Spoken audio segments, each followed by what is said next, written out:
Assalamualaikum warahmatullahi wabarakatuh. Malam ini saya akan memberikan materi seputar tentang gerbang logika ya untuk pertemuan ke-15 setelah kemarin kita memasuki materi tentang sistem bilangan ya, mulai dari sistem bilangan biner, oktal sampai dengan heksadesimal ya. Oke, pada gerbang logika ini kemarin sempat saya masukkan ke dalam pembahasan ya untuk pertemuan sebelum kita masuk ke sistem bilangan. Tapi ini akan saya lebih ulangi lagi dan saya akan bahas secara singkat ya. Jadi di dalam gerbang logika itu teman-teman ada beberapa gerbang, namun kita akan membahas dulu dari awal ya. Jadi apa sih sebenarnya gerbang logika itu? Jadi gerbang logika itu sebenarnya sebuah rangkaian dengan satu atau lebih sebuah sinyal masukan.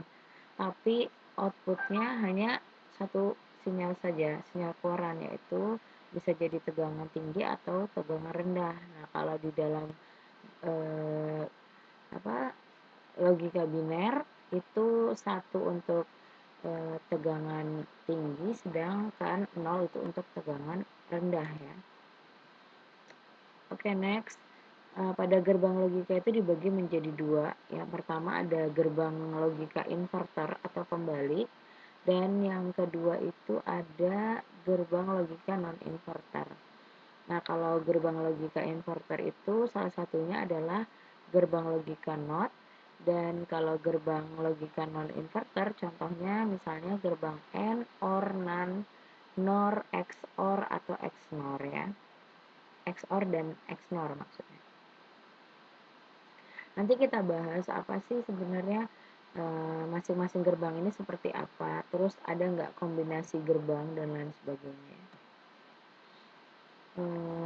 Oke, sebelum kita masuk ke dalam gerbang, hari ini saya mau membahas dua materi sebenarnya. Pertama adalah gerbang logika, dan yang kedua nanti kita akan membahas tentang peta Karnoff. Nanti di peta Karnoff itu nanti akan sebenarnya sama dengan di gerbang logika, hanya saja lebih kompleks lagi.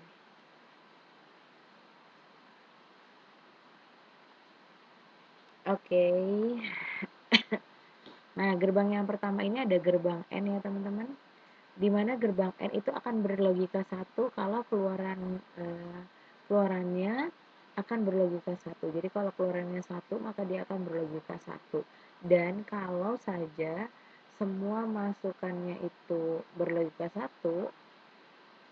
atau salah satu masukannya berlogika 0, maka outputnya itu adalah berlogika 0. Jadi seperti ini konotasinya ya.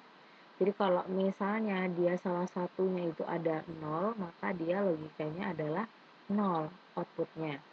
Sedangkan kalau dia sama-sama 1, inputnya input A, input B sama-sama 1, maka dia hasilnya adalah outputnya 1 ya. Nah, ini adalah simbol dari gerbang logika N ya, di mana ada dua inputan dengan satu output. Selanjutnya kita akan masuk ke gerbang yang kedua, yaitu gerbang OR. Gerbang OR ini akan berlogika 1 apabila salah satu dari semua inputan bernilai 1, dan kalau ingin keluarannya bernilai 0, maka inputannya harus 0 semua. Ini kebalikannya dari N tadi ya teman-teman. Simbolnya kurang lebih seperti ini. Jadi ada dua inputan masih sama. Nah, apabila salah satunya adalah 1, maka nilainya 1. Tapi kalau inputannya sama-sama 0, maka nilainya 0. Nah, ini yang tadi kita sebut sebagai gerbang pembalik atau inverter ya, masuk ke dalam fungsi gerbang NOT. Nah, di mana gerbang NOT ini hanya ada dua teman-teman. Kalau misalnya inputannya 1, outputnya maka 0, dan sebaliknya.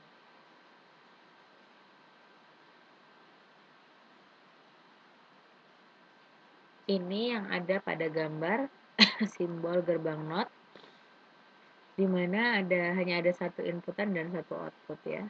Makanya dia dikatakan sebagai gerbang pembalik karena sebaliknya dari itu ya.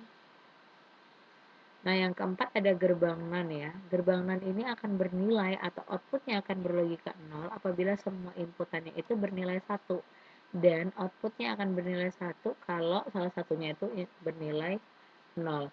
Nah, gerbang NAND ini sebenarnya gabungan teman-teman dari gerbang NOT dan AND ya. Jadi dia disebut dengan NAND. Kurang lebih seperti ini. Mana yang menunjukkan NOT adalah lingkaran yang ada di depan simbol gerbang AND ya. Jadi kalau teman-teman lihat di sini ada lingkaran, maka ini adalah simbol dari gerbang NOT-nya, sedangkan di belakangnya adalah simbol dari gerbang N-nya. Jadi biasanya membacanya maka outputnya ini hasil dari N lalu dinotkan ya. Nah, kurang lebih seperti ini hasilnya. Gerbang yang kelima adalah gerbang NOR. Nah, gerbang NOR ini biasa disebut dengan NOT OR, di mana gerbang logika ini outputnya berlogika 1 bila inputannya bernilai 0. Nah, karena tadi itu ada gerbang NOT-nya, yaitu inverter pembaliknya, maka dia jadinya akan seperti ini. Yang menunjukkan OR-nya adalah ini, simbolnya, namun ada lingkaran kecil ini sebagai penunjuk dia sebagai NOT ya. Maka nanti outputnya melalui si gerbang NOT ini dulu gitu ya. Oke, yang keenam adalah gerbang XOR, di mana XOR ini masuk ke dalam exclusive OR ya. Kalau misalnya akan mau berlogika 1 outputnya, maka inputannya berbeda, namun kalau inputannya sama maka yang diberikan keluarannya adalah 0. Nah, kalau misalnya 11 atau 00 maka nilainya 0, tapi kalau dia 01 atau 10 berarti nilainya 1. Mana yang menunjukkan eksklusif, yaitu gambar yang ada di sampingnya ini teman-teman. Ada 2 inputan dengan 1 output. Nah, pada gerbang yang ketujuh ada gerbang XOR. XOR ini merupakan gerbang eksklusif NOR ya. Maksudnya adalah gerbang eksklusif OR, di mana keluarannya akan berlogika 1 jika semua input yang sama, dan sebaliknya berbeda maka akan memberikan output berlogika 0. Nah, contohnya seperti ini. Nah, teman-teman, tadi itu gerbang XNOR ya. Di sini OR-nya, ini NOT-nya, dan di sini eksklusifnya. Nah, seperti ini teman-teman. Kalau misalnya dia sama-sama 00 dan 11 maka nilainya 1. Kalau tadi kan yang eksklusif OR ya. Eksklusif OR itu dia kan kalau misalnya sama bernilai 0 ya. Itu kebalikannya di situ aja. Nah, kalau di sini sama berarti bernilai 1. Kalau misalnya berbeda maka nilainya adalah 0. Nah, ini adalah seputar tentang gerbang logika, teman-teman. Nah, kita akan masuk ke dalam materi selanjutnya, yaitu Perta Karnov ya. Jadi nanti ada juga aljabar bool yang akan kita bahas di next video ya. Ini untuk pemenuhan syarat, teman-teman bisa membahas misalnya dia ini kalau misalnya masuk gerbang muncul simbol ini, maka outputnya misalnya 1 berarti outputnya apa, seperti itu ya. Nah, itu adalah mengikuti gerbang-gerbang ini. Maka penting bagi saya membuat video ini untuk sebagai pengantar teman-teman nanti masuk ke aljabar bool, atau nanti ketika kita membuat rangkaian digitalnya gitu ya. Tapi untuk di teknologi informasi, di materi ini saya tidak sampai ke saya mungkin sampai, tapi tidak terlalu kompleks ke arah rangkaian digitalnya. Nanti kita akan ambil sedikit rangkaian saja. Nah, setelah itu kita akan masuk ke aljabar, maaf, kita akan masuk ke Perta Karnov ya. Oke, kalau gitu teman-teman, saya akhiri sampai di sini. Wassalamualaikum warahmatullahi wabarakatuh.